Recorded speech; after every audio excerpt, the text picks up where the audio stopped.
I'm Logan Crawford, and right now on Spotlight, take a look for a label that says Made in the USA. I bet you can't find it. You know what the label says. It says Made in China or some other part of Asia. Well, as you can imagine, this has a devastating impact on Western economies. Our next guest, Nigel Southway, has written a book on this subject. It is called Take Back Manufacturing, an Imperative for Western Economies. We're delighted to have Nigel on the show today, and we thank the team at Sweet Spire Literature Management for helping us put Nigel in the spotlight. Nigel, thank you so much for joining me. Welcome. Glad to be here. The key word is right in your title. It's an imperative for Western economies. We need Right. to start manufacturing again. How do we start building in the USA and Western Europe once more? Well, first of all, the book is a long journey. I came back from China, so I've got some personal experience of offshoring manufacturing because I was in China for 6 years from 20 until 2010. And when I came back, I was horrified with the devastation I'd been part of in causing. And we formed an advocacy group in Canada here. And this book is a continuation of that advocacy effort that we put in. And really, it's for government policymakers to understand the details of how we take it back. And every citizen really needs to understand the implications. And really, they should read this book before they vote next time, because it's that serious.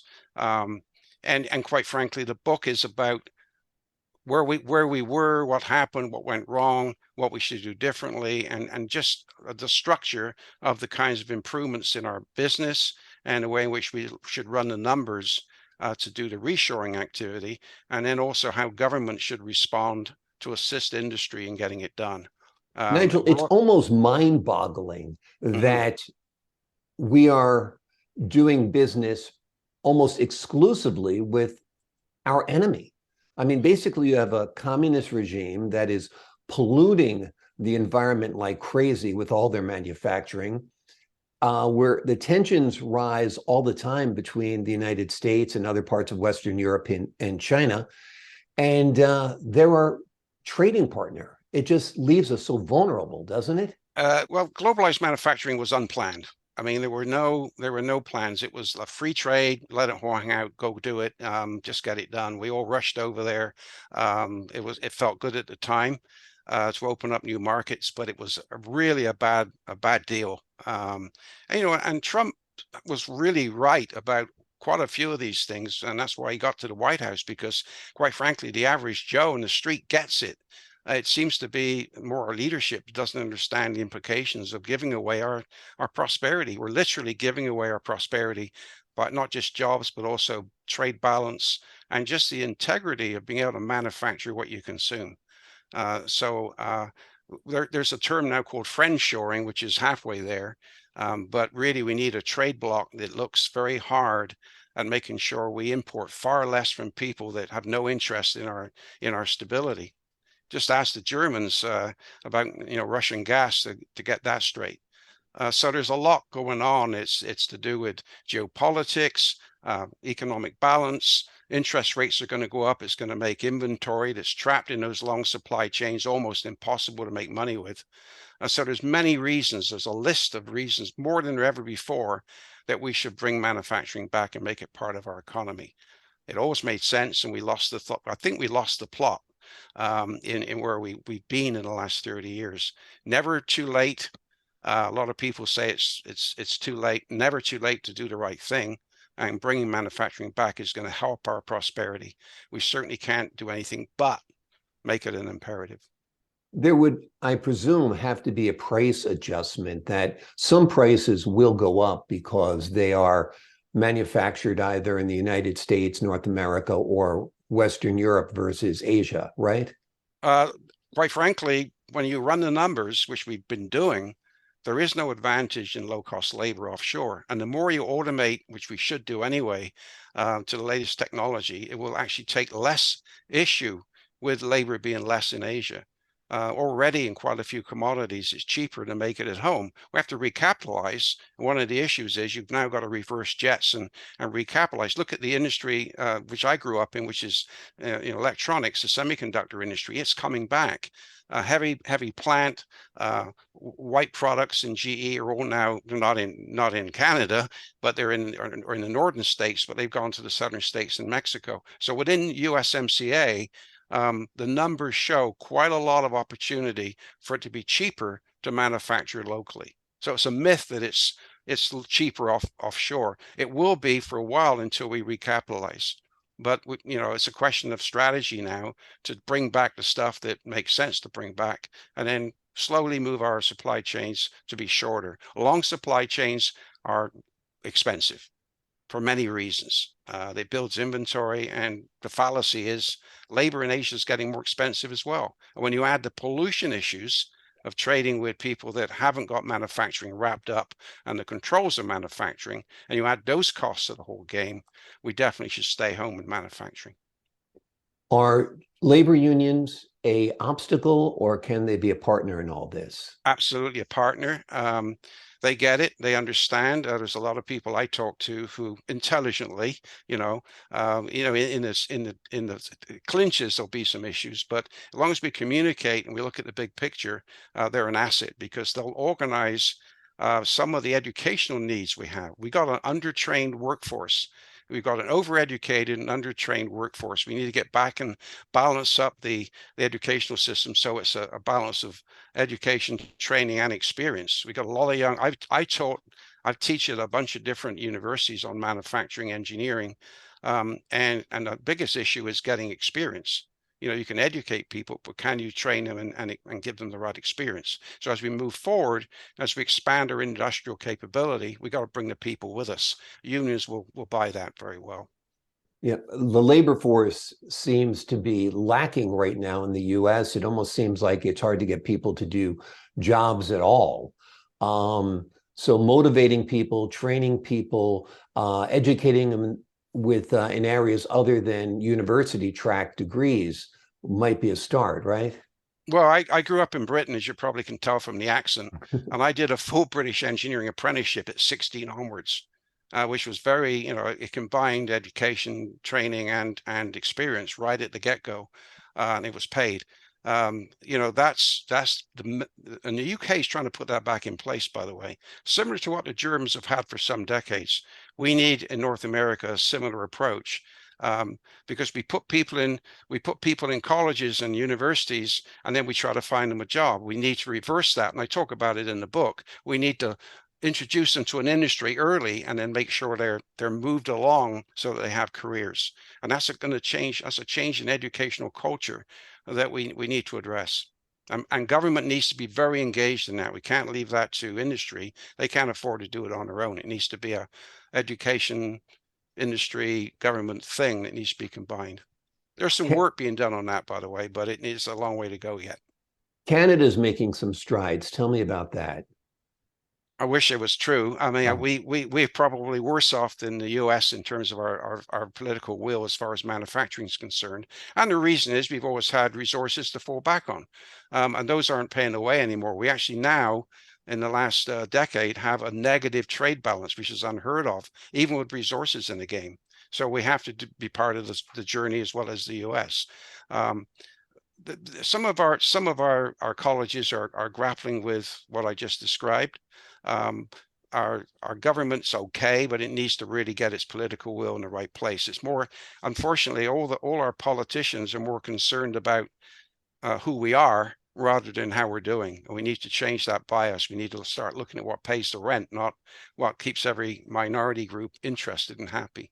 Exactly. So the division gives them power, but it disempowers the rest of us. That's for sure. Yeah, we got to get on with it. And we obviously we cannot continue to survive with high interest rates with long supply chains. So it's a given that we need to do more, make much more of what we consume. Is the climate change movement an obstacle? Actually, I was asked that question. What was the biggest impediment to manufacturing coming back in the Western world? I would have said initially political will, but I will now say it's our approach to climate change. It's going to be an impediment. We have to rethink our approach to climate change. A lot of people I talk to are not sure that the science is settled, and that we need a little bit more dialogue as to what our policy should be. I think we may have overreacted.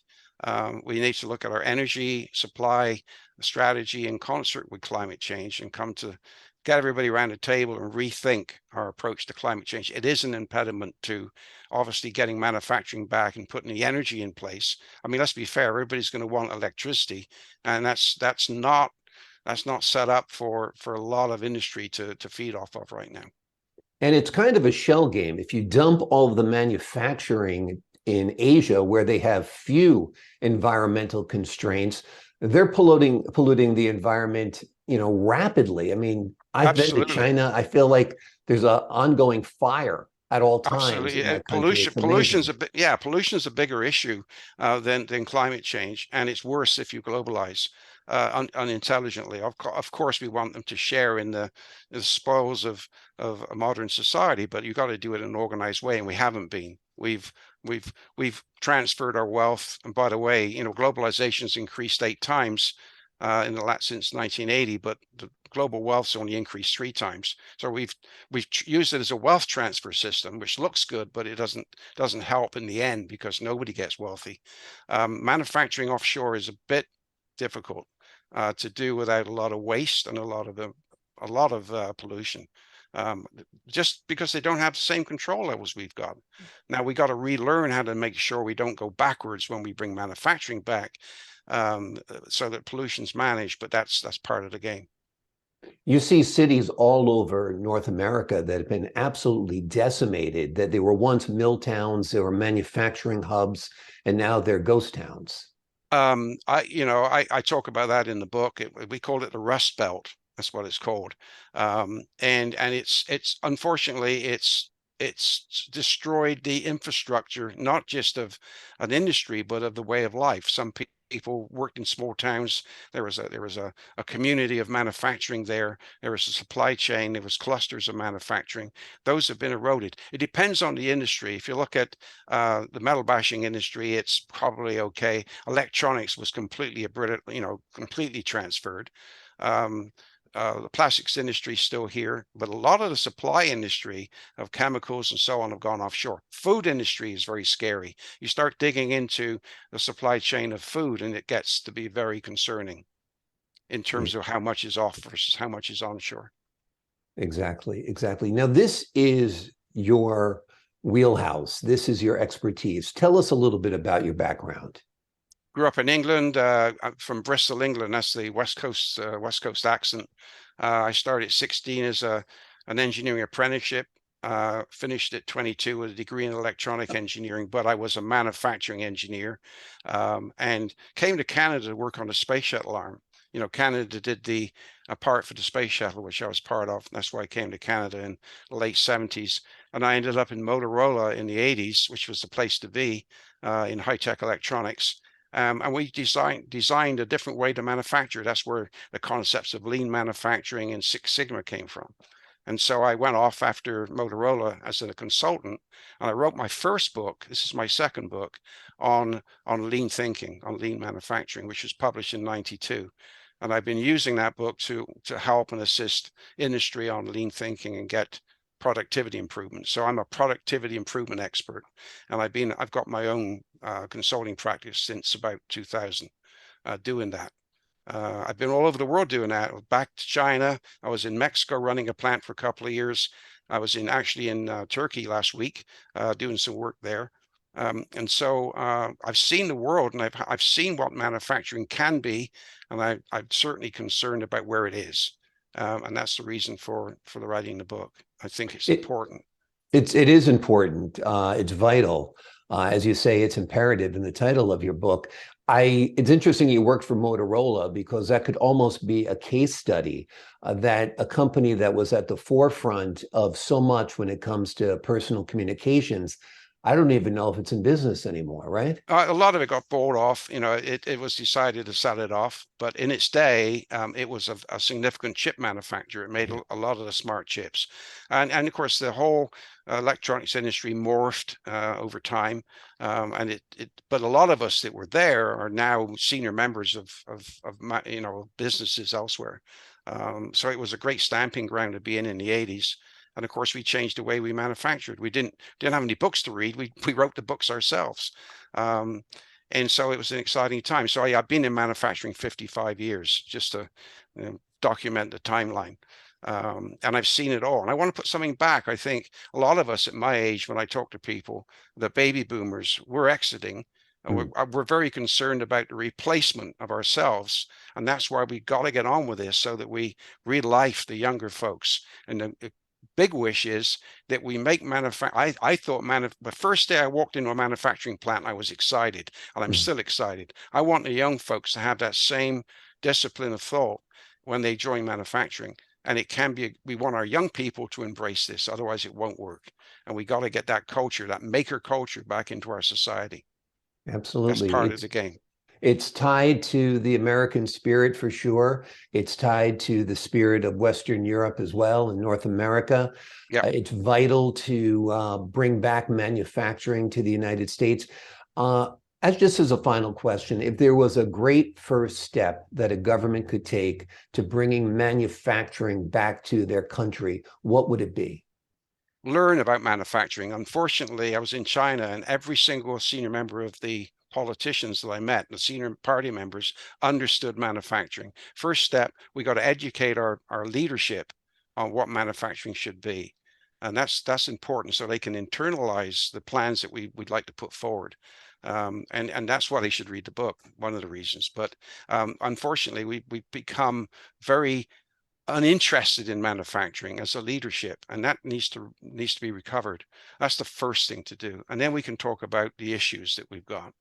And that's probably where I'd start is talk to the leadership, the people that do have to make the decisions. Even people in the boardroom sometimes haven't got the manufacturing depth. They're relying on others, and so we got to get more maker culture orientated, and then we can go somewhere. Do you feel it's a little bit of an elitist mindset that we're above this? We're no longer a manufacturing economy, that they can do that elsewhere in less developed nations? Yeah, it's perceived as dark, dirty, dangerous, smelly, and difficult, right? And we got to get over that and realize that it's important. And when you really, when you really walk through a modern manufacturing plant and talk to the people, and the engineers and just everybody there, you'll realize that it's a community that's important to the economy, and that's something that our leadership needs to get their head around. They understand it in China, like I say. After a plant tour there, the leadership said, "So what can I do to help you?" Here they don't even understand the questions to ask. So Absolutely. it's right. The guys at the shop floor know the game. Okay, they understand the issue. Middle management, our middle strata, our the general population gets the problem. We haven't generated that at the political level, and I do believe it's because we've got that elitist view that, well, somebody else can do that. Absolutely, absolutely. I live in the Northeast, actually in a community that is a hub of manufacturing, not far from Pratt Whitney, not far Mm. from Electric Boat. And I can tell you the people that work at those jobs have solid jobs, they make a good income, they contribute to the community, and it's a wonderful environment. So in the places where manufacturing is still thriving, it's a great asset for the community. Yeah, always will be. I mean, you've got to add value to you can't get rich on services. That's good. You can't get rich on financializing your community. That just moves money around. The only way to is to make what you consume, and also have security of your resources. Make sure you don't waste them by doing it yourself. The other thing is the best way to solve pollution is to manufacture the pollution in your backyard. You'll very quickly get rid of it. So as we localize manufacturing, we can control pollution better than when some third world country is generating it. We don't even know about it. Um, Absolutely. so The there's a name of the lot going book, on. I'm sorry, go ahead. No, so there's a lot going on, a lot of facets that make it sensible that we take this back. Absolutely. Like I said, you go into China and the air is almost unbreathable Yeah, I because was there are there. no Yeah, emission controls at all. I was there in 20 from 24 to 2004 to 2010, and we had a significant, pollution was there, and it's not just the air, the waterways, and Yeah. they don't have much water. The other thing is crazy. The one thing you need a lot of to manufacture is water, and we've got a lot in the Great Lakes, fresh water. I mean. Yep. They got none in China. So we've moved all our manufacturing to Asia that has very little water. And in North America, we got the water for manufacturing and we're not using it. So there's a lot disconnects between what we did and what we should have done. Again, one more final question. This is a fascinating interview, so I'm keeping it going. Is Clinton a big part of the problem here? Bill Clinton, did he start a lot of this globalization and losing our manufacturing jobs? If I had to blame anybody, and I don't want to I do mention his name in the book. Yeah, he didn't reset after the Reagan years. That's basically the issue, and that was a mistake. And he focused on other stuff. Listen, every single politician since then, other than Trump, hasn't talked and bellied up to the bar and looked at this problem face on. They've all avoided it, all of them, every single administration, except for Trump, in fairness to him. Absolutely. The name of the book is Take Back Manufacturing, an Imperative for Western Economies. It is written by Nigel Southway, who is absolutely encyclopedic in his knowledge on this topic. I highly recommend this book. It is a Bible for American business because this blueprint that he lays out must be implemented in the United States if we are going to survive as a nation, in my humble opinion. Nigel Southway, thank you so much for joining us here today on Spotlight. Thank you so much for having me. Thank you. And to the folks at home, I'm Logan Crawford, thanking you for your time this time. Until next time on Spotlight.